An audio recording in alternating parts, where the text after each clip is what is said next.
अभिनंदन नमन।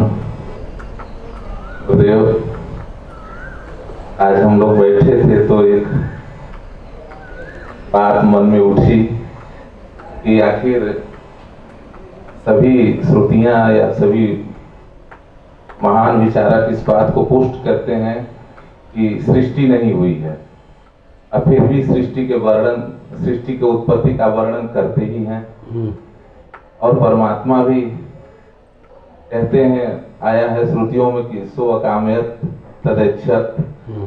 तो फिर आखिर इसके निर्माण की जरूरत ही क्या थी गुरुदेव? आखिर हमारा कर्म अकर्म विकर्म जो कुछ बने बने, लेकिन अगर ये नहीं रहती, इसके निर्माण की जरूरत ही क्या थी? हालांकि मेरा मूड व्यक्ति का प्रश्न है, अन्यथा मत लीजिएगा। हाँ बिल्कुल जी बैठिए।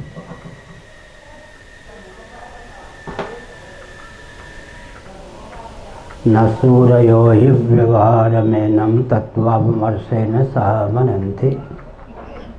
श्रीमद्भागवत पंचम स्कंद जड़ भरत जी ने रघुगण को कहा, न सूरयो हि व्यवहारमेनं तत्त्वावमर्शेन सह मनन्ति।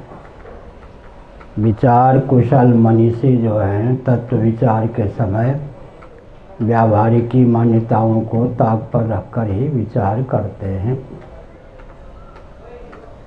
अजातवाद को लेकर आपने प्रश्न किया।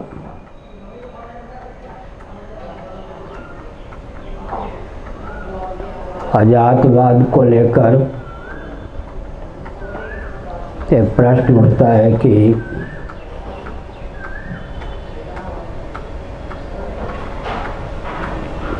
उत्पत्ति की सिद्धि किस प्रकार होगी, कारण कौन होगा, कार्य कौन होगा। इसमें 9 प्रकल्प चलाए जाते हैं। सत से सत की उत्पत्ति होगी, सत से असत की उत्पत्ति होगी, या सत से सदसत की उत्पत्ति होगी। 3 प्रकार। असत से सत की उत्पत्ति होगी, असत से असत की उत्पत्ति होगी, या असत से सदसत की उत्पत्ति होगी। 3 प्रकार। सदसत से सत की उत्पत्ति होगी, सदसत से असत की उत्पत्ति होगी, या सदसत से सदसत की उत्पत्ति होगी, सदसत से सत की असत की सदसत की उत्पत्ति होगी। उत्पत्ति को लेकर 9 ही प्रश्न बनते हैं। तत्व की दृष्टि से उत्पत्ति का कोई प्रकार सिद्ध नहीं होता, इसलिए अजातवाद है। लेकिन जगत दृष्टि के सामने नाचता है। देहेंद्रिय प्राणांतकरण भी सृष्टि के अंतर्गत ही हैं, इसलिए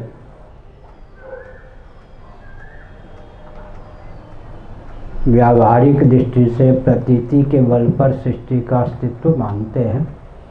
व्यावहारिक धरातल पर सृष्टि है, परमार्थ दृष्टि से अजातवाद ही सिद्ध है, क्योंकि 9 ही प्रकार जन्म के बनते हैं। एक भी प्रकार तत्व दृष्टि से विचार करने पर सिद्ध नहीं होता। अब जब व्यावहारिक धरातल पर सृष्टि को मानते हैं तब प्रश्न उठता है कि जगत का निमित्त और उपादान कारण कौन है। कोई भी वस्तु है तो कोई निर्माता होता है और कोई वस्तु निर्मित होती है। मेकर और मैटर दोनों चाहिए तब कार्य की निष्पत्ति या उत्पत्ति होती है। तो वेदांत प्रस्थान में जगत का अभिन्न निमित्तोपादान कारण ब्रह्म को माना गया। ब्रह्म ही जगत बनाता है, ब्रह्म ही जगत बनता भी है। सुन लेना तो सुगम है, लेकिन बहुत विचित्र स्थिति है। कोई ताम्रकार तांबे को जो बर्तन का रूप देता है, पात्र का रूप देता है, उसको ताम्रकार कहते हैं।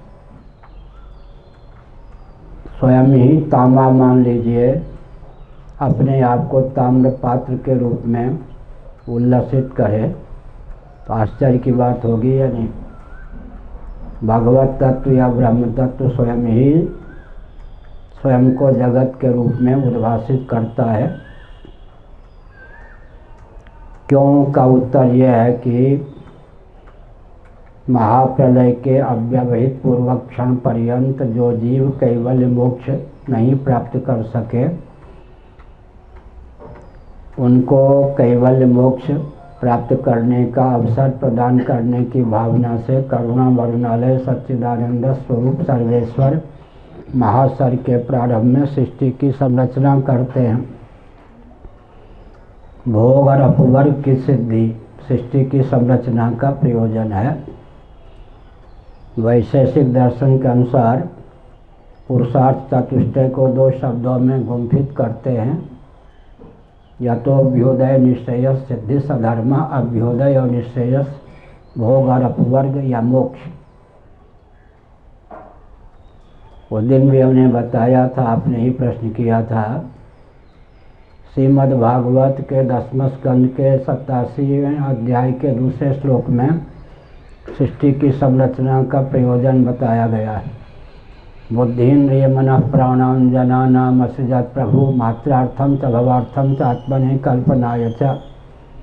करुणा वरुणालय सच्चिदानंद स्वरूप सर्वेश्वर ने महासर के प्रारंभ में अकृतार्थ जीवों के शुभाशुभ कर्मों को द्वार बनाकर उन्हें भोग और अपवर्ग का अवसर प्रदान करने की भावना से सृष्टि की संरचना की। मात्रार्थम च भवार्थम च आत्मने अकल्पनाय च। अर्थ धर्म काम और मोक्ष पुरुषार्थ चतुष्टय की सिद्धि जीवों को हो सके, इसलिए सार क्या निकला? महाप्रलय के अव्यवहित पूर्वक क्षण पर्यंत जो जीव कैवल्य मोक्ष नहीं प्राप्त कर सके थे, उन्हें कृतार्थ होने का अवसर प्रदान करने की भावना से महासर के प्रारंभ में सच्चिदानंद स्वरूप सर्वेश्वर ने देहेंद्रीय प्राणांतकरण से युक्त जीवन प्रदान किया। तदर्थ आकाश वायु तेज जल पृथ्वी से मंडित सृष्टि की संरचना की। और कोई प्रश्न?